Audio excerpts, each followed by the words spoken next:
to Jags Drive Time with Ashlyn Sullivan, John Oehser, and Brian Sexton. Jags Drive Time starts right now. If you said in January, what would be your ideal vision of what the team looked like in what is May? And once again, I'm not talking about execution. I'm just talking about camaraderie, ownership, work ethic, sports performance, changing bodies, health of players. I graded an A+. I can't be more happy with. Everybody talks about the draft and free agency. I'm not going to let people forget there's a great core group of players in the Jaguars organization that want to win. And it's our coach's job to give them an opportunity to win. So they're all here. They all enjoy being around each other. They enjoy being around the staff. And it's been really good. Another week of OTAs, 90 guys in attendance last week, 100% attendance. Gotta love that. We're here, Jaguars Drive Time. Ashlyn Sullivan, Brian Sexton, and John Oehser. Happy Memorial Day to you. We hope everyone had a great weekend.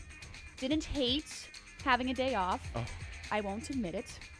How was your guys' weekend? You will admit it. I will admit it. Yeah, it was good. It was 3 days in May, and now we're back to work for 5 more on-field sessions. Mm-hmm.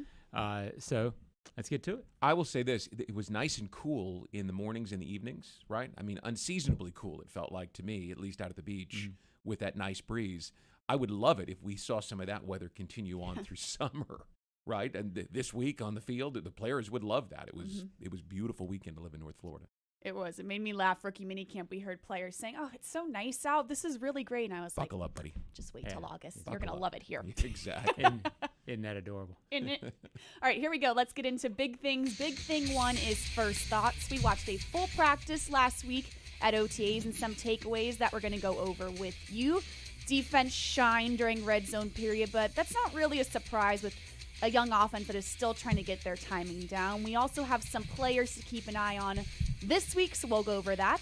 Big thing, too, is changing culture. On this show, we're always talking about it, but it's totally different when you hear a franchise player talk about the changing culture. So, Brandon Linder, what has been different since Urban Meyer has been hired? It's just on the performance side, dry needling, cupping, all the different therapies, activation stuff, equipment, that kind of stuff. I mean, we got a couple new facilities going up, and then the food, the food's been better, nutrition, all these different shakes and whatnot. So, I mean, it's just we have more at our hands now to succeed and to, help us show our potential on the field, show our value. Big thing 3 is professionals. This is a job. We always talk about it. It's great to see the camaraderie and everyone here having fun on the field, but treat it like a job, and that's exactly what Rayshawn Jenkins and Shaq Griffin are doing during a voluntary offseason. You could just tell just both of our mindsets and approach to the game is just different and much more just professional. Even like today, we came out there, we came, and before practice, we talked to each other, hey, what do you need to work on today? What do I need to work on today better? Let's make sure we're doing that. And if we don't if we don't see each other doing that, let's hold each other accountable. And so it's just a professionalism as we age. But no, he's always been a great football player, and I expect nothing else. Very cool connection there. They are childhood friends, played youth football together, and now in the locker room asking each other, what do you need to work on today? So I thought that was a pretty cool story there. Well, I laughed because he said they're more professional now than when they played together when they were 8. Yeah, I'd hope so. So they make a little more money. I would hope so. And but it is a cool story. I mean, again, you would hope that they have better preparation habits at this point. But that would be a cool thing. You're sitting there playing football. I mean, with a kid when you were 7, and then all of a sudden you're 25 and you're trying to push each other to make it in a profession. So it was. Does anyone else look at that, though? Dude has got a lot of hair. Yeah. And you wonder how he gets a helmet on. And the bun. I mean, I know he puts it all down and stuff, it's... but my first reaction every time is how does he get a helmet on? Yeah. He obviously does. Hair is not fun. It's a pain in the butt. Let's go back up to the top and talk about first impressions, because this team has not stopped the run since a game in Cincinnati where Marcel Darius was injured in 2019. And last year, obviously, was a debacle. And the first thing I noticed was how many bodies they had, and not just bodies, but big bodies in the defensive line group. They had numbers, they had size. I mean, you see these guys now and realize they'll stop the run. I mean, they've got huge size and numbers. It is a dramatically better looking group of people than they had here in the last year or two. Well, they made it clear. Urban Meyer at start of free agency made it clear that was the number one priority. And they not only threw big bodies, they threw a lot at it. And they threw some talented guys, meaning Malcolm Brown, Tufele, Robinson Harris. I was just about to say, yeah, he's the guy that stood out the most. He is a massive body. Yeah, so they went after it with quality with those guys, and then you can also tell they sort of played the numbers game. Let's play it safe and see if we can get some other guys to develop as well. So, yeah, that was the thing you noticed. And I also noticed, Brian, the front seven overall on defense, just the total numbers, the increased athleticism. So that's going to be something to watch. You mentioned Tufele and Malcolm Brown, and then you see Devon Hamilton, who we all were talking about how he was growing through last season, and then he got hurt, and you kind of forget about him. So there are plenty of names and there's plenty of talent to work with up front. That was the thing that stood out to me, and I know the focus was on the offense with the quarterback, and everybody wanted to see him and Tim Tebow together, and the storylines are evident. But that group in particular, it was impressive. Yes, the line around the tight end drills was definitely amplified in an OTA. I will admit that. But Yes. the biggest thing for me, John, and you wrote about it, was when you were watching red zone drills, and the storyline was that Trevor Lawrence struggled a bit in the offense. The timing was a little off, but then you look into it, and it's not really a surprise. And we write the defense shines, and they look great, which they did, but it takes some time for this offense to get a rhythm. Well, there's a couple things to remember here. The media is seeing right now, unlike years past, when we all watched 10 OTAs and 3 minicamps, we're watching 1 out of 3 each week OTAs right now. Urban Meyer made a point to say the offense and Trevor Lawrence have looked very good on Wednesday.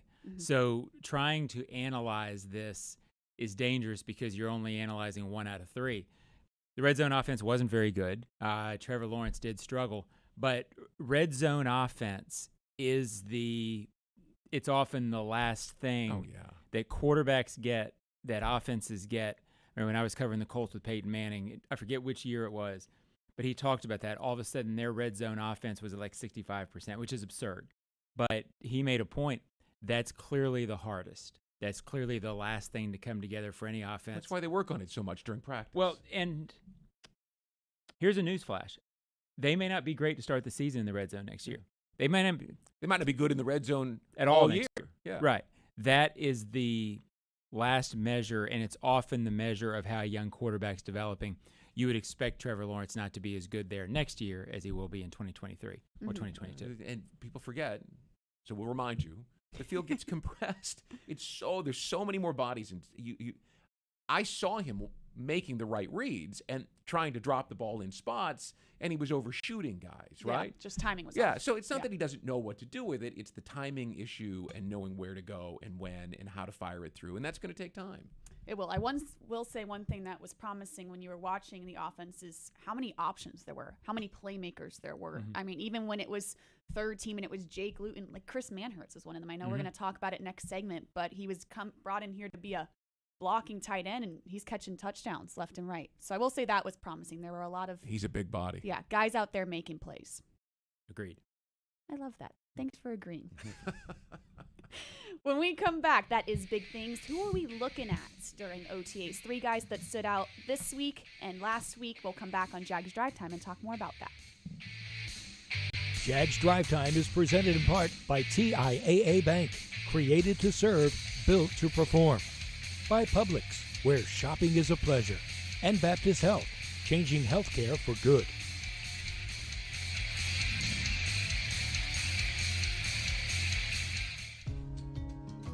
We've been through a lot this past year, but there's light at the end of the tunnel, and comfort in knowing we don't just have good things to look forward to, some have been with us all along.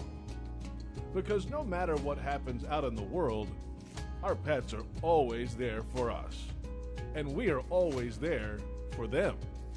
Pet Paradise. It's a new day in pet care.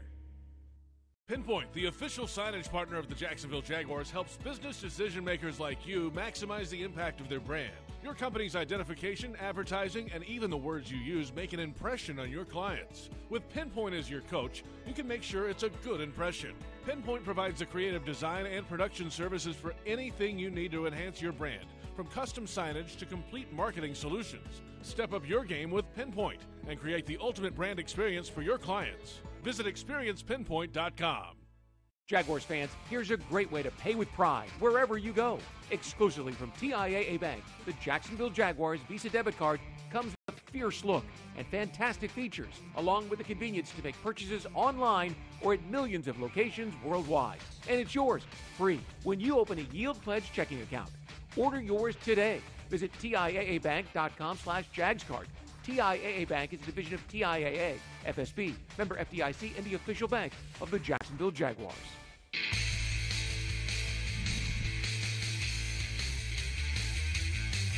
Welcome to a new era of Jaguars football. The reload has begun, beginning with new head coach Urban Meyer. Don't miss out on the best seats before they're gone. Lock in your tickets now for the 2021 season at Jaguars.com.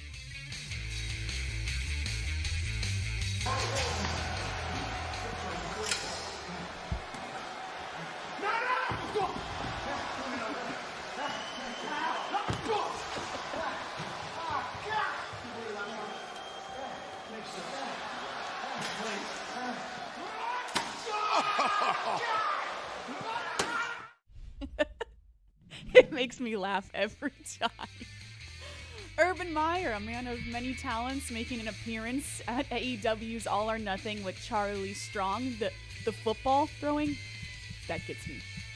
Did you? I was a big wrestling fan growing up. Like, WWE was my thing. I think I read that once. Yes. Yeah, and now that my worlds are colliding, oh my gosh, I never thought it'd come true. Still a big John Cena fan? Heck yeah. JC Lover 1238 was my first email. He's lost a lot of fans lately. What? Not me. For his China thing. You didn't follow that? No, I only see the So you're not that big a positives fan. in John Okay, you might go look it up. Go watch his video. Yeah, needless to say that this place is becoming an entertainment. All things around it, just not football. It is. Yeah. Yeah, as a kid, I used to watch Gordon Soley broadcasting Dusty Rhodes and things that are way before your time, Shalyn. So it's entertaining. It's entertaining. It is. All right, let's go back to football and OTAs this week. So we got to watch a full practice last week, and there were three guys that stood out to us, maybe more than others. So Brian Sexton, you are up. Jordan Smith, the pass rusher from UAB. And again, the expectations for what he'll do this year are not very high. They said it on draft weekend that this was lightning in a bottle. But you can see right there just how tall, broad, and long he is. I mean, if you're looking for an edge rusher for this 3-4 defense, that's what you're looking for. You don't find many guys on the planet that have that combination of size, length, and speed. Again, I'm watching him because I'm looking and thinking, what will he be in 3 years? If he develops. Because remember, he was a Florida signee. I mean, this is a guy who had SEC ability. Okay. Now, can you get that out of him in the NFL? If you can, you've got a guy that can be a massive addition with Josh Allen and Kayvon Chason. Holy cow. I mean, you can really have something special there. That's on the edge. That's down the road. But it's undeniable physical ability. Mm-hmm. Well, it's the kind of thing you can do. Again, when I covered the Colts, they brought in Robert Mathis one year in 2003, I believe. He had 3 or 4 sacks. He shined at the end of the year with the idea that he could develop the next season. This feels a little bit like that to me. Robert Mathis went to a significantly smaller school, but the same sort of developmental project. He was impressive. Should I go Manhurts now? Is that? Yeah. You I can up? just go Okay. ahead with your turn. It's easy to look at young guys in these things. And if the tricky part about trying to pick out somebody in OTAs is it's very difficult to go with interior defensive linemen. It's difficult to go with offensive linemen because what are you really going to see out of them? Mm-hmm. I thought last week it might be tricky to go with Manhertz because he is a blocking tight end. There was a little bit of a rumbling when they first signed him to look out that this guy might be more than just a blocking tight end. The catch he made, I think they're showing it here. The catch he made, one OTA catch doesn't make him Travis Kelce. But it was impressive enough where you thought, okay, he's not just going to be lining up as a 6 offensive tackle. We talked about him so much in the run game that I've gotten questions in the O-zone about, well, why don't they just line him up at tackle and sign a real tight end? Well, he's got enough to be a real tight end. So I'll be interested. So you got the impression listening to people talk about Manhertz that he was one of the original 7 blocks of granite, right? I mean, he's not that. I mean, so, there was a Fordham offensive line a long time ago. Vince Lombardi was part of that team. But they didn't throw the ball. They just ran it. You just felt that was all they were going to do with this kid. But John's point was well taken. That is, he showed athleticism to be able to make. He's huge. I mean, he's a massive body. But he also got off the ground and twisted and contorted to be able to take the ball away, as you saw from between 2 defenders. If he can do that for you, wow. I mean, now you that's really what got something. I noticed at the tight end position. Nice. Yes. That's what I was watching down in the mob. So much so that Coach Meyer, after that practice, said, yeah, I think we're going to use him in pass catching. Surprise, we might use him there. And that's exactly what we were looking for. All right, speaking of pass catching, come on, Ashlyn, say his name right. That's what we're saying. Josh E. Matt or Bebe. How'd I do?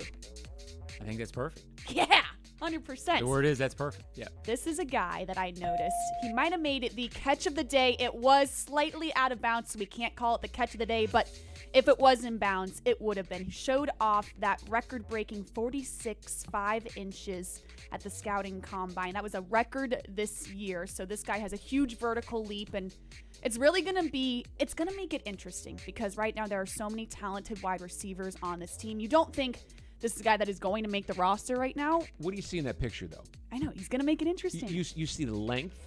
You see the flexibility. You see the ability to track the ball. I mean, you see things that normal people can't do, which is why even though he's an undrafted rookie free agent, he's got a skill set. And if the practice squad is enlarged this year as it has been, I mean, a guy like this is an absolute no-brainer because you don't find a lot of guys, even at a position, wide receiver, where you can find lots of receivers that, again, have his size, his length, and his physical attributes. The ability to reach and track and turn for the ball, that's what scouts are looking for. Yeah, his vertical leap was absolutely crazy in the red zone. And like we said, this wide receiver group, you love it because they're so talented. There's so many options. I'm really curious to see how he pushes this group because he's going to make it even more interesting. Yeah. Well, they're not going to get rid of guys who can run and play fast. They're going to figure out a way to keep them. And that entails keeping an extra defensive back on the practice squad, an extra wide receiver on the practice squad. So they will find room for guys who can run and play fast. Yeah. Love to hear it. All right, that is who we were looking at. When we come back, some Ozone Snapshot here on the Jaguars Digital Network. Jags Drive Time is presented in part by Dreamfinders Homes, homes that fit your lifestyle. Next Grill, everyone's invited. And Adecco. Visit ADECOUSA.com.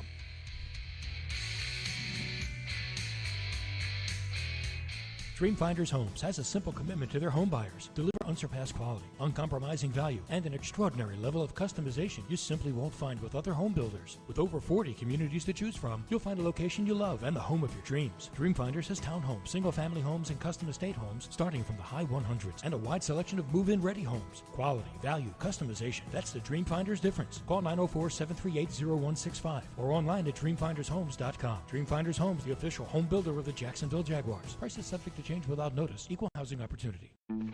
Hi folks, Frank Franger here for the best barbecue in town. That is Bono's. Head to Bono's today. 15 locations on the First Coast and 6 more at TIAA Bank Field. You see, Bono's is the official barbecue of the Jacksonville Jaguars. You want great barbecue, you want Bono's. Plenty of parking, clean family restaurants, and oh, by the way, the best barbecue you have ever had. So if you want great barbecue, head to Bono's today, the official barbecue of the Jacksonville Jaguars. The time for talk is over. And a new era has begun with quarterback Trevor Lawrence. We definitely feel the love and the support, and I'm really excited just to bring some energy to the city and do everything in my power to get us back to where we want to be. So I'm super excited to be a Jag. Single game tickets are now on sale. Call 904-633-2000 or visit Jaguars.com. The countdown to kickoff is on, Duval, and we want to see you at the bank.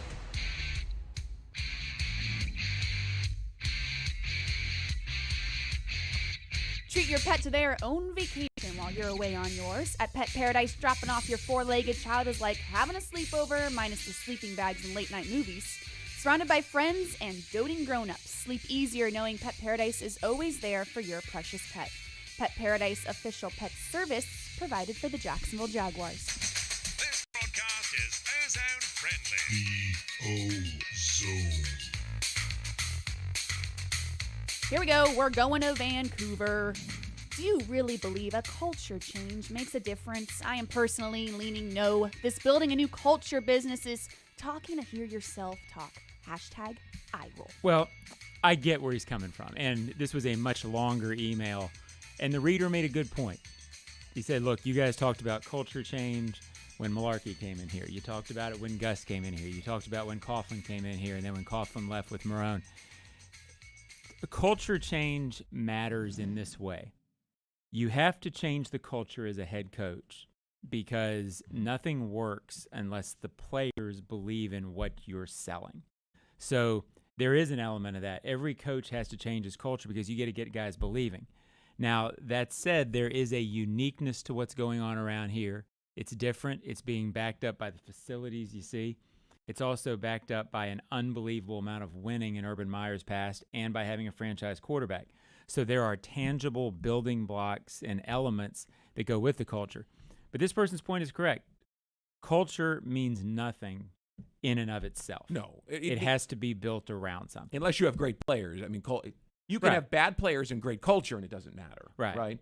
But good players with a lousy culture usually doesn't work. No. And so we've in that seen sense, Urban knows you have to build a culture, but he's also not naive. He knows he has to have good players. In 26 previous seasons, there's ever only been one culture in this building, and that was Tom Coughlin's, the concentration line that he started early. Jack tried to have one. He didn't. He had good players and no culture. Malarkey wasn't here long enough to establish any culture at all. 2-14, you're out the door. Gus never won, so the culture didn't take place, and that was more of a culture of each individual player focusing on himself as opposed it was a different kind of culture. Mm-hmm. Doug was never a culture guy, right? Mm-hmm. You may use the word because it's a popular word. The only time there was a culture in this building was when there was an edgy expectation that you would do things right. If you did things wrong with Coughlin, man, you heard about it. And we can tell the stories about guys getting fined for what they wore on the airplane, for what they said in the hallway instead of in the interview room. I mean, there's just countless examples of it. But the culture was, we're all about winning here at all times, and you will do the right things for the right reasons, and we will win. No other no other coach here was ever successful in establishing a culture. I believe, based on what I've seen and felt on the field, Urban Meyer's doing the exact same thing that TC did back in those days. There is an expectation. It is a high-level expectation. In fact, you heard Brandon Linder say it. He said, oh, yeah, no, we're getting food and we're getting all of the different, the dry needling and the cupping and all those things, but we have to give it back on the field, Mm-hmm. right? Yeah. That's exactly what TC did. And other coaches talked about it in their time here, but no one ever got it done. So we'll see. The culture doesn't matter unless they win. Absolutely. If they win, you'll see the culture as a primary factor in the way they do business. And if they don't, it'll be, that's that culture word again. Yeah, it's got to work. And I thought it was funny in Brandon Linder's in the press conference. It was almost like it was like spoiled. I don't want to know the right word for it. Somebody used the word pampered and said, you guys are being pampered. And he went, whoa, no. It's my job, and this is what I need to succeed. It's not And we have to give it back on the field. Yeah. Well, and that's the key. And what is impressive about Urban, and again, we were not around him until this all started. We saw him from afar. We saw him at Florida. Ashlyn was a Gator fan, so she saw it. Go Gates. Go Gates. But his ability to get the message across, when Brandon Linder said that about giving back what they're getting, and that's not a very good way of putting it, but you know what I'm saying. That's what he said, yeah. that wasn't a surprise to any of us because that was one of the first things Urban said out of the block. It's one of the things he said in his second press conference. He has a very impressive ability to make sure that what's important to him about the culture is what he says in the media. It's what he said to the players. The players have repeated it back to us. Yeah. It's getting through what the culture is supposed to be. Again, none of that matters unless you win, but there's a consistency across the board that makes you think this culture will take hold. Totally agree. One of the other things is he keeps saying, and we've heard it now, players saying it as well, that we talk about the draft picks and free agency and all these great new guys coming in, and Coach Meyer's like, let's not forget about the guys that have been here. You know, it's our job to coach these guys that have been in the building. And he was saying that from the beginning too. He's been very vocal when he's been given the opportunity to talk about Josh Allen, to talk about Brandon Linder, to talk about many guys that they've brought back, because he knows there was more talent here and more building blocks than a 1-15 team would usually have. There's a lot. Obviously, when you're 1-15, a lot has to go right too. Yeah. But I think he was, I wouldn't say surprised, but has been taken with how much there already is here. He doesn't want people to forget that. One final thing on the culture. The reason people call him a culture builder, right, which is how a lot of the national media referred to him when he came in, is because he's won everywhere he's been. Ball State, Utah, Florida, Ohio State. So guess what happens? The culture takes center stage. This is how we do things. And nobody questions it because he's won everywhere he's been. Right. 3 national championships. So if you want to bet on there being a strong culture here, I bet heavily in his favor. Absolutely. Let's go to Fruit Cove, Florida. Michael, what do you got for us? You said after free agency you expect all new signings to make the final roster, assuming Johnson, Jones, Chenault, Chark, and Camp are locks. Both Agnew and Dorsett would be 7 receivers. Someone is the odd man out here. Well, and this reader also mentioned Travis Etienne. He's going to play some receiver. I don't think you count him as a receiver when you're counting up numbers. But I think it's going to be dangerous to try to count up numbers at the receiver position for this reason. Jamal Agnew was signed as a returner and a receiver. So if this bunch is going to keep guys who can make an impact. Camp is also a guy who can be kept on the practice squad. I still would think all 7 of these guys are playing a role and are around this franchise in some capacity next year. Also, remember, the practice squad, you can have a veteran or 2 on it now, whereas before you had to be under a certain year. So, I wouldn't say Camp is a lock for the 53. I don't know there's that many locks for the 53. Yeah, I wouldn't put him on it, to be honest with you. But he's going to I'd be surprised if he's not around as a practice squad guy. And much like your guy, whose name I can't say. Matt or Bebe. They're going to find spots for guys they believe can make an impact. A lot of people are saying, well, Philip Dorsett, he hasn't done this, he hasn't done that in the NFL. They signed him for speed. My point when I answered this question early in the offseason, somebody said, well, they signed 12 free agents and they traded for Malcolm Brown. Can they really keep all those guys? Well, listening to the coaches talk about it, they weren't just sort of out there signing guys willy-nilly. They had specific roles they wanted for all those guys. Dorsett was a guy that they wanted because they feel like they need to be explosive. So I think they have a role for him. Well, they said about Camp on draft weekend that he was, like Jordan Smith that we talked about earlier, a guy with the future in mind. Remember when he was at Georgia Tech, they ran a wing tee or, they ran some run-intensive offense, so a wishbone. No, he's a guy that you put on the practice squad if he's not ready to go. Yeah. And the other thing, and you touched on this, is you can keep a guy and just make him a special teams only guy, right? Just like you keep a long snapper, a kicker, and a punter. You got 53. You can keep him if he's that valuable to you. And everybody always focuses on the 53, and I get that because it's an easy thing to talk about in the offseason. Realistically, you put a guy on the practice squad, how often during the course of a season do you see all 7 players at a position stay healthy? Right. So usually when you're talking about these things with a 6th round, 7th round pick, they often start on the practice squad for 3 weeks, and then attrition leads you to be on the field. So I usually think about a roster or a group of players as about 60 players rather than 53. Yeah. And even with the practice squad, that bumps it up to 65 or so. Because you guys have seen it. Guys are on and off, guys come in and out, and you're usually working with about 65 players as opposed to 53. Yeah, you're going to see something totally different in week 4. All right, let's wrap it up with Fred. What do you got for us? I am delighted to see we have full attendance for off-season, but how does it work for those who have yet to work out contract details?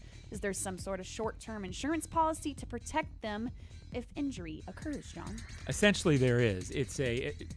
There's an understanding that if a draft pick gets hurt, and this happened with Dante Fowler, we've seen it numerous times, that the team and the player, they negotiate in good faith, and the player is signed to a contract that would have been commensurate or whatever it is with their draft slot. So teams don't go back on that, and they don't try to negotiate it low because of the good faith. And if you do it, then all of a sudden any agent doesn't want to deal. I mean, It's a bad thing, and teams don't do it. It's a little different if it's your first-round pick like Fowler was. I mean, they guaranteed his contract, fully guaranteed his contract, every penny of it.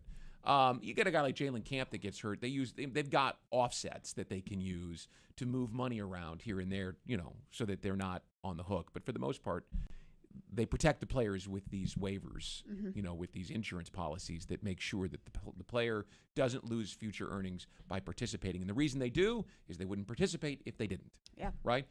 These guys aren't dumb. They make it protect the player so that the player will come out and work. Otherwise, they wouldn't have minicamp. And the players should be protected. You bet they For should. sure. And that's why you have a perfect attendance, 90-person OTA Ozone Snapshot. All done? Well done, John and Brian.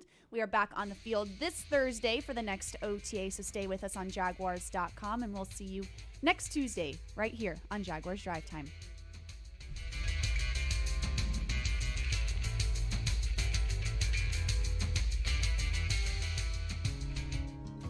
We've been through a lot this past year, but there's light at the end of the tunnel, and comfort in knowing we don't just have good things to look forward to. Some have been with us all along. Because no matter what happens out in the world, our pets are always there for us. And we are always there for them. Pet Paradise. It's a new day in pet care. Why are you taking selfies with the Pepsi Mango? I'm getting back into the dating app grind. I thought if refreshing Pepsi and delicious mango can find their surprisingly perfect match, then why can't I? Still lost? I'm metaphorically expressing who I am with this Pepsi Mango. It says I'm sweet, fun, and a little unconventional. And if they're looking for something refreshingly different, they should give me a try. Well, you are a little bit unconventional. Just enjoy the allure of the bold deliciousness that is Pepsi Mango. Try Pepsi Mango. That's what I like. Oi. Bonjour. Xin chào. Добрый день. كيف فينا نساعدكم? ¿Cómo te podemos ayudar? If you have an accident, the last thing you should have to worry about is a language barrier. That's why at Farah & Farah, we have a team as diverse as our clients. So no matter what language you speak, we'll fight for your voice. Farah & Farah, here for you. نحن هون للكل. Ici pour vous. Aquí para todos. Here for all. Jacksonville. We're back, Jags Drive Time. Tuesday brought to you by Jet HomeLoans. 2 more weeks of OTAs, and then it is mandatory mini camp for us, and then summer break. A nice little break before the start of training camp. This Thursday, Jaguars Happy Hour. And stay with us on Jaguars.com for OTA coverage. We will see you next Tuesday.